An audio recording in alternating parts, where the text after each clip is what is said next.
आपके सामने, बिहार की जनता के सामने कमिट कर रहा हूं।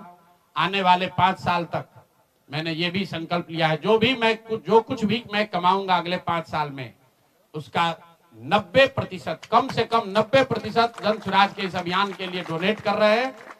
यही नहीं, पिछले 20 वर्ष में मैंने अपने द्वारा अर्जित की गई जो भी मेरी चल अचल संपत्ति है, मैंने अपने परिवार के लिए दिल्ली में एक घर को छोड़कर बाकी सारी संपत्ति को जन स्वराज के इस अभियान के लिए डोनेट कर रहा हूं।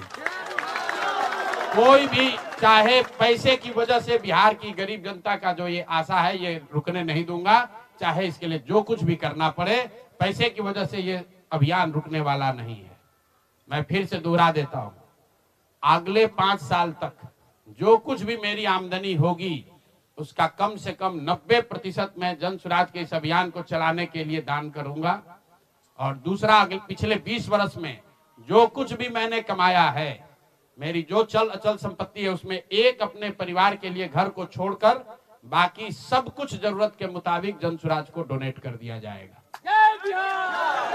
इसके साथ ही मैं आपसे ये भी, आपके जरिए बिहार की जनता से, जन स्वराज से जुड़े हुए लोगों को ये आह्वान करना चाहता हूं, आप भी संकल्प लीजिए।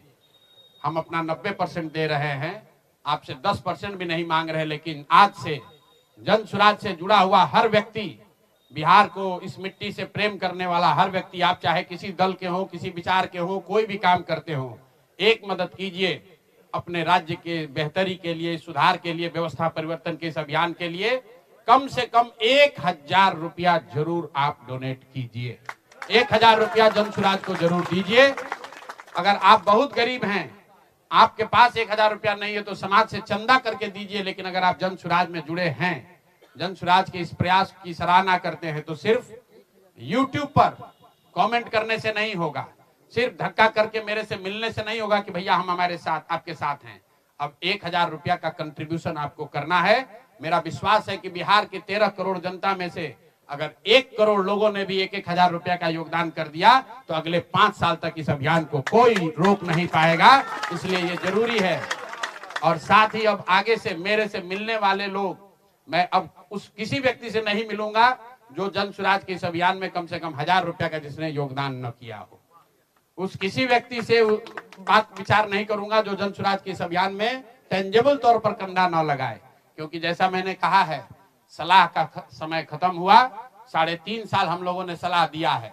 हर आदमी अच्छा बात करता है और फिर जाकर वही गलती दोहराता है। तो सुधार का अब दूसरा चरण है। सलाह का समय खत्म हुआ, संघर्ष का समय शुरू हो रहा है। अगर आपको लगता है कि जन स्वराज बेहतर है, जन स्वराज की सोच बेहतर है, ये बिहार के बेहतरी के लिए है, बिहार के बच्चों के पढ़ाई रोजगार के लिए है, पलायन बंद करने के लिए है, तो मेरे भाई आप भी कुछ योगदान दीजिए, कुछ समय निकालिए, कुछ संसाधन बिहार के इस व्यवस्था के सुधार के लिए लगाइए। इसी के लिए हम लोग यहाँ आज बैठे थे। आज एक दिन का ये कार्यक्रम खत्म हुआ। आगे अब अगले 1.5 से 2 महीनों में हम लोग पूरी तरीके से जन स्वराज के संगठन को पुनर्गठित करेंगे। और जैसा कि मैंने आपको बताया, 15 जनवरी से हम लोग फिर से पूरी ताकत, ईमानदारी और शुद्धता से बिहार के हर उस वार्ड में, 1,18,000 वार्ड में पहुंचेंगे, हर उस प्रखंड में पहुंचेंगे जहां पर लोगों के साथ अन्याय हुआ है, लोगों के साथ सरकार ने छल किया है। सिर्फ वोट का छल नहीं किया है, कल सरकार बनी है, देखिए लोगों के मुंह पर सरकार ने तमाचा लगाया है। ऐसे भ्रष्टाचारी मंत्रियों को, आपराधिक छवि के मंत्रियों को, ऐसे लोगों को मंत्री बनाया गया है जिन्होंने जीवन में कुछ पढ़ा नहीं, कुछ किया नहीं। वो सिर्फ इसलिए मंत्री बन गए क्योंकि उनके पिताजी मंत्री हैं, उनके पिताजी बड़े नेता हैं। यही बात तो जन स्वराज 3 वर्ष से समझा रहा है। बिहार के सामान्य परिवार के बच्चे क्लर्क बनने के लिए, सिपाही बनने के लिए, नौकरी पाने के लिए वर्षों की पढ़ाई करते हैं। और यहाँ मंत्री जी का बच्चा, नेता का बच्चा बिना पढ़े वो आपका राजा बन गया। और कल जो मंत्रिमंडल बना है उसने एक तरीके से दिखाया है, जिसको कहते हैं अंग्रेजी में rubbing the salt on the wound, घाव पर नमक लगाने वाली बात है। नीतीश कुमार ने हर उस व्यक्ति को मंत्री बनाया है जिस पर भ्रष्टाचार के बड़े आरोप लगे हैं।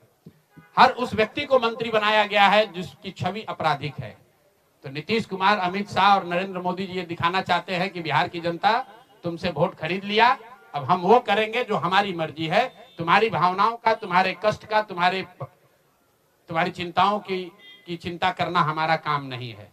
तो जन स्वराज उसके विरोध में खड़ा है, दल के तौर पर खड़ा है, सामाजिक व्यवस्था के तौर